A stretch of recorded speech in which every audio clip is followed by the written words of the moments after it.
Olá, meu nome é Isabela Amâncio, sou aluna da Faculdade de Direito Milton Campos, integrante do Ecossistema Ânima. Fui convidada pelo professor Luiz Ronan, coordenador da Oficina de Estudos Avançados, Interfaces entre o Processo Civil e o Processo do Trabalho, IPCPT, para participar desse podcast.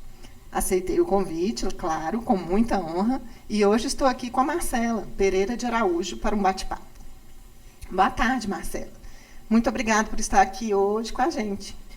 Boa tarde, Isabela. Para mim é um prazer estar aqui com vocês hoje e espero que nosso bate-papo seja de muita relevância. Com certeza. A Marcela, ela é uma das integrantes da oficina. E eu gostaria, Marcela, que você se apresentasse aos ouvintes. Bom, pessoal, meu nome é Marcela Pereira de Araújo. Atualmente sou advogada trabalhista, graduada em Direito e mestra pela PUC Minas.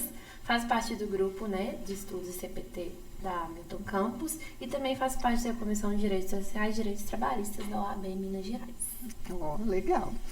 A Marcela também é autora de um dos artigos do livro que foi lançado agora, chamado O Diálogo Indispensável da Doutrina com a Jurisprudência no Processo do Trabalho, da editora Arraiz.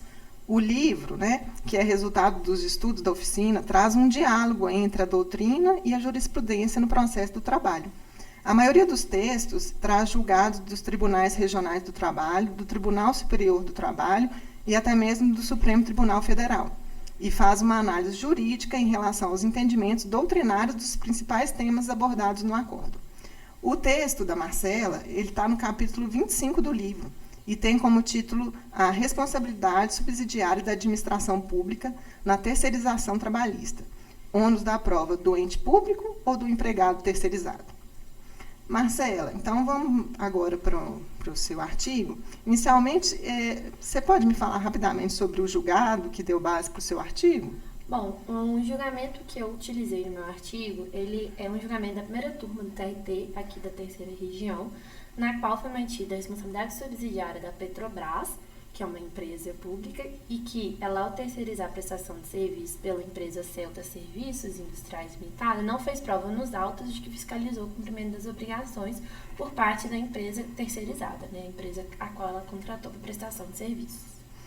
E para que os ouvintes entendam melhor, você pode esclarecer o que é a terceirização? A terceirização é uma relação tripartite, ou seja, há três partes que fazem parte da terceirização. Ela é composta pela empresa que presta o serviço, para a empresa que pode ser, a empresa que presta o serviço pode ser principal ou periférico, o empregado que presta os serviços e a tomadora que contrata essa prestadora de serviços. Entendi. E qual que é a diferença entre tomador de serviço e prestador de serviço? Bom, o tomador é a empresa que contrata a empresa que é prestadora de serviço. Em tese, o tomador ele é aquele que contrata essa empresa, que é a empresa terceirizante, e essa empresa ela coloca os seus serviços à disposição da tomadora. Como eu falei anteriormente, esses serviços podem ser relativos ou à atividade fim da empresa tomadora ou não. Podendo também ser atividade meio. Tá. Então, só para eu entender, Marcela, só vou dar um exemplo assim, para entender. Existe uma empresa que tem um serviço, é isso mesmo, vê se é isso que eu estou entendendo. Existe uma empresa que tem um serviço, ou seja, que tem como função empresarial a disponibilização da mão de obra para outra empresa. Essa é a prestadora de serviço. Isso. E existe a empresa que toma o serviço, ou seja, que utiliza a mão de obra. Por exemplo, a empresa X está tendo um problema de segurança, então contrata a empresa Y, que tem profissionais que prestam serviço de vigilância. Assim, ao invés da empresa X contratar diretamente o vigilante, contrata a empresa Y. É isso?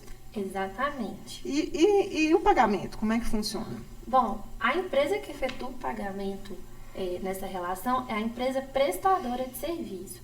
Contudo, caso ela não efetue as obrigações, não cumpra com as obrigações trabalhistas, quem vai efetuar é a empresa tomadora, tendo em vista a responsabilidade subsidiária.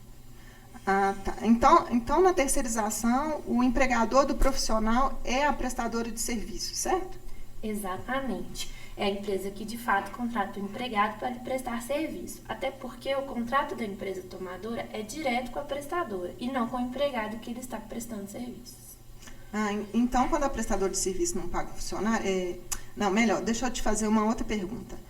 E como que ocorre a responsabilidade subsidiária da tomadora de serviço num contexto amplo, sem ser com a administração pública, para a gente entender melhor?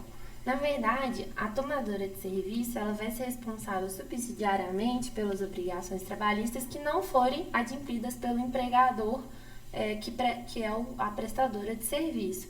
Ele tem essa obrigação, né, a empresa tomadora ela tem essa obrigação porque ela também se beneficiou da prestação de serviço daquele empregado. Isso tudo está baseado na súmula 331 do TST. Tá. De novo, para entender melhor, né? Você pode explicar qual que é a diferença entre responsabilidade subsidiária e responsabilidade solidária e dar um exemplo dentro do contexto trabalhista? Bom, a responsabilidade solidária é aquela em que o credor ele pode exigir de um ou de todos os devedores ao mesmo tempo a completude da obrigação devida do débito devido. Já a subsidiária é aquela que o ordenamento jurídico impõe ao credor o respeito ao benefício de ordem dos devedores.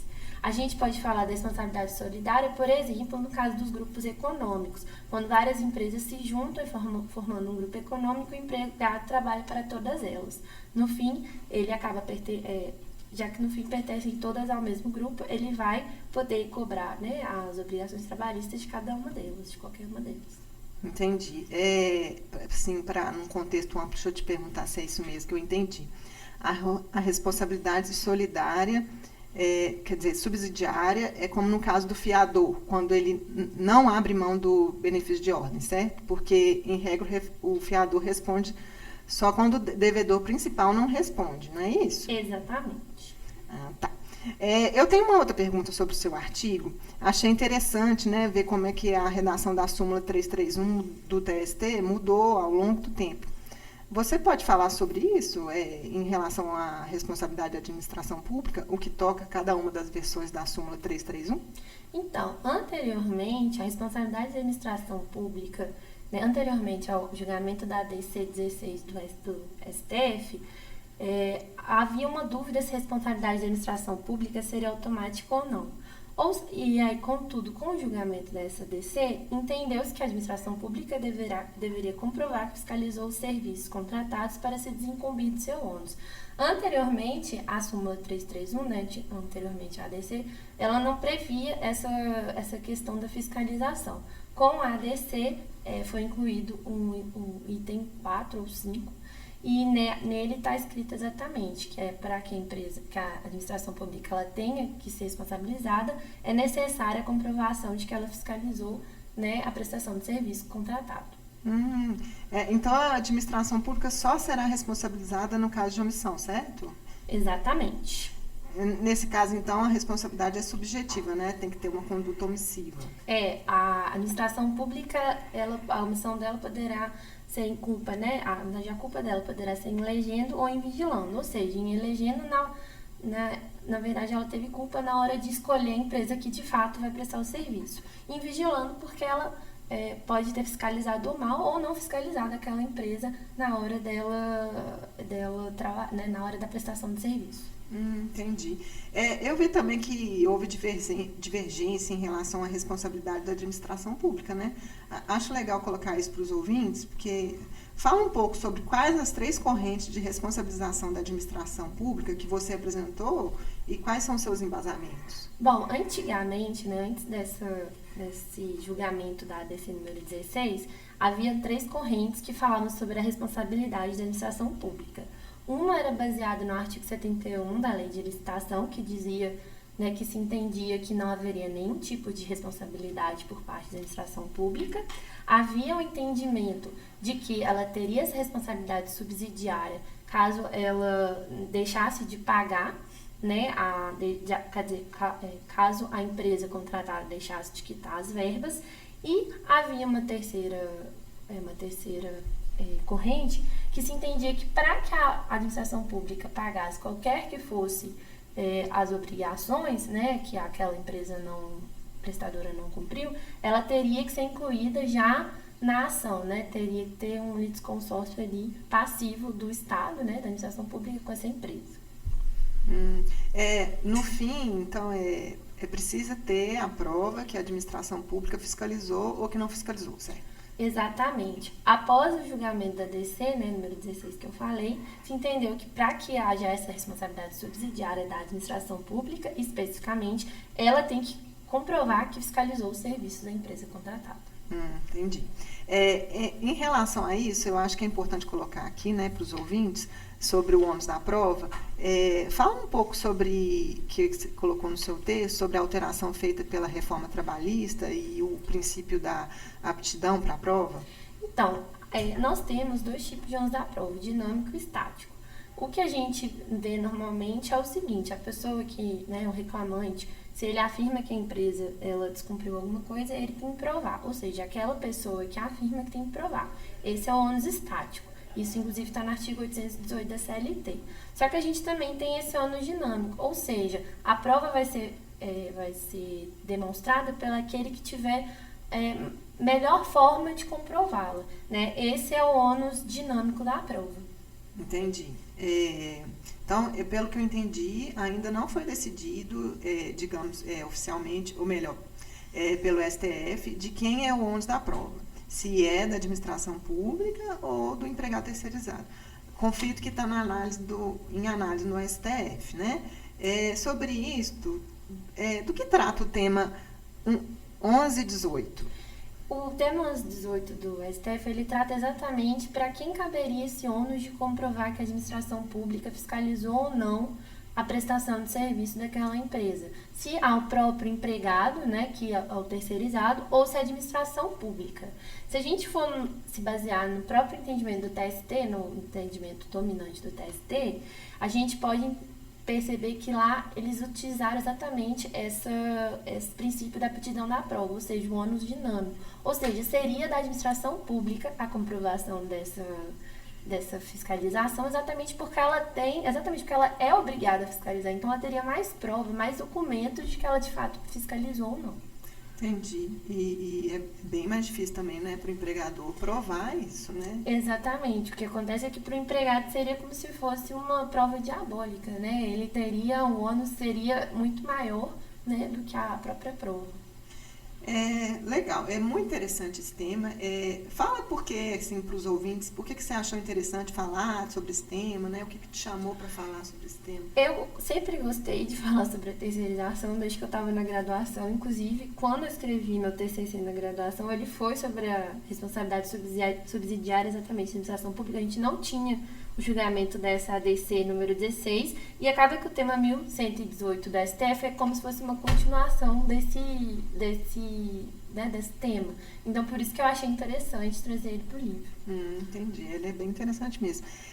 Por fim, eu gostaria que você falasse um pouco sobre sua experiência no grupo, né, de estudo e na escrita do livro, quais são os aprendizados, suas perspectivas. Bom, eu adoro o grupo de estudo exatamente porque ele me obriga a estudar, a me atualizar, né? E a gente tem sempre uma discussão muito interessante, é sempre engrandecedor tudo que a gente constrói lá no grupo. E assim, a escrita do tema nesse livro especificamente foi interessante porque a gente fez de uma forma diferente, não foi um artigo padrão como a gente vê. A gente utilizou uma jurisprudência para trazer aquele tema. Então, isso foi o que eu achei mais legal assim, na escrita do artigo. É maravilhoso, né, poder participar desse grupo, assim, né? Então, gente, agora, infelizmente, a gente chega ao final, né, desse podcast. Eu gostaria de agradecer novamente, né, sua presença. Marcela, muito obrigada. Eu que agradeço o convite, estou aqui à disposição sempre. Eu também gostaria de agradecer novamente ao professor Luiz Ronan, a Faculdade de Direito Mutocampos e o Ecossistema Ânima pela oportunidade de participar desse podcast. Tanto para o meu desenvolvimento acadêmico, né, como de poder trabalhar com essa novidade do podcast tão importante para compartilhar o conhecimento para o maior número de pessoas, né? Eu agradeço também muito aos ouvintes e quero lembrar que quem quiser ter acesso a esse artigo tratado hoje e a outros estudos envolvidos no livro, O Diálogo Indispensável da Doutrina com a Jurisprudência no Processo do Trabalho, da editora Arraiz, ele está disponível já para compra pela internet. É só colocar no Google que acha o livro. É isso, pessoal. Muito obrigada. Até a próxima.